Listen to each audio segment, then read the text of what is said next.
Hey, good afternoon, everybody. It is June 1st, 2023, and we are in the Old Testament, and we are in the book of Deuteronomy, and we're going to read chapter 2 today.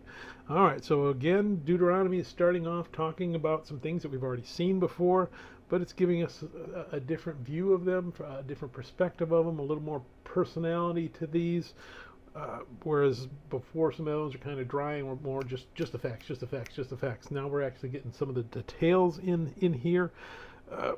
For example, in this story, it's talking about the Israelites going to Edom, the country of Edom, or the nation of Edom, and they want to pass through. We saw in Numbers that they said, no, you can't go down the road. Here we see that, you know what? Yeah, they had to go the long way, but they were still buying and paying for what they wanted. The Edomites didn't come out and try and kill them. So yeah, there was some shame attached to Edom for not being friendly to them, but at least they weren't aggressive towards them. And we see the next nation they went to did the same until finally they come to a nation that comes out to attack them. And God says, okay, you're going to wipe them out. They're not going to respect me, then that's it. I'm going to wipe them out. And not only did he wipe those out, but those people had actually gone there to wipe out another nation that God had put there originally that wasn't following God either. And that's what we want to see, this conquest. It's about God trying to establish Israel, a nation that's going to follow him, and all these nations that had been there had sinned against God. He's not wiping them out for no reason. They've sinned against God, and their judgment is coming, and it's coming in the form of the Israelites. Just as eventually when the Israelites fall away, other nations will come and attack them, and God's wrath is poured out that way. So let's go ahead and we're going to read Deuteronomy chapter 2.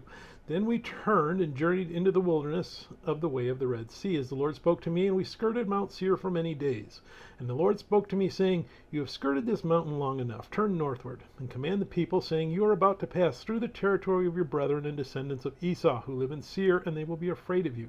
Therefore watch yourselves carefully. Do not meddle with them, for I will not give you any of their land, no, not so much as one footstep, because I have given Mount Seir to Esau as a possession. You shall buy food from them with money, and you may eat. And you may also buy water from them with money that you may drink. For the Lord your God has blessed you in all the work of your hand. He knows you're trudging through this great wilderness.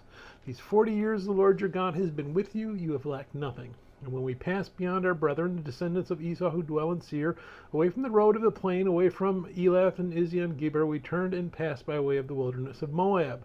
Then the Lord said to me, Do not harass Moab, nor contend with them in battle, for I will not give you any of their land as a possession, because I have given Ar to the descendants of Lot as a possession. The Imam had dwelt there in times past, a people as great and numerous and tall as the Anakim. They were also regarded as giants like the Anakim, but the Moabites called them Emim. The Horites formerly dwelt in Seir, but the descendants of Esau disposed them and destroyed them before them and dwelt in their place, just as Israel did to the land of their possession, which the Lord gave them. Now rise and cross over the valley of the Zered. So we crossed over the valley of the Zered, and the time we took to come from Kadesh Barnea until we crossed over the valley of Zered was 38 years, till all the generation of the men of war was consumed from the midst of the camp, just as the Lord had sworn to them. For indeed the hand of the Lord was against them, to destroy them from the midst of the camp until they were consumed.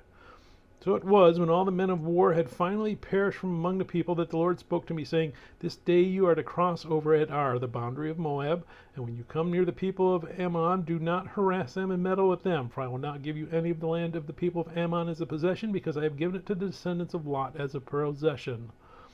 That was also regarded as a land of giants. Giants formerly dwelt there, but the Ammonites call them Zamzummim, a people as great and numerous and tall as the Anakim. But the Lord destroyed them before them, and they dispossessed them and dwelt in their place, just as he had done for the descendants of Esau, who dwell in the Seir, when he destroyed the Horites from before them. They dispossessed them and dwelt in their place, even to this day. And the Avim, who dwelt in villages as far as Gaza, the Caphtorim, who came from Caphtor, destroyed them and dwelt in their place. Rise, take your journey, and cross over the river Arnon. Look, I have given into your hands Sihon the Amorite, king of Heshbon, and his land. Begin to possess it and engage him in battle. This day I will begin to put the dread and fear of you upon the nations under the whole heaven, who shall hear the report of you, and shall tremble and be in anguish because of you. And I sent messengers from the wilderness of Kedamoth to Sihon, king of Heshbon, with words of peace, saying, Let me pass through your land. I will keep strictly to the road I will turn neither to the right nor the left. You shall sell me food for money that I may eat, and give me water for money that I may drink. Only let me pass through on foot, just as the descendants of Esau who dwell in Seir and the Moabites who dwelt in Ar did for me, until I cross the Jordan in the land which the Lord our God is giving us.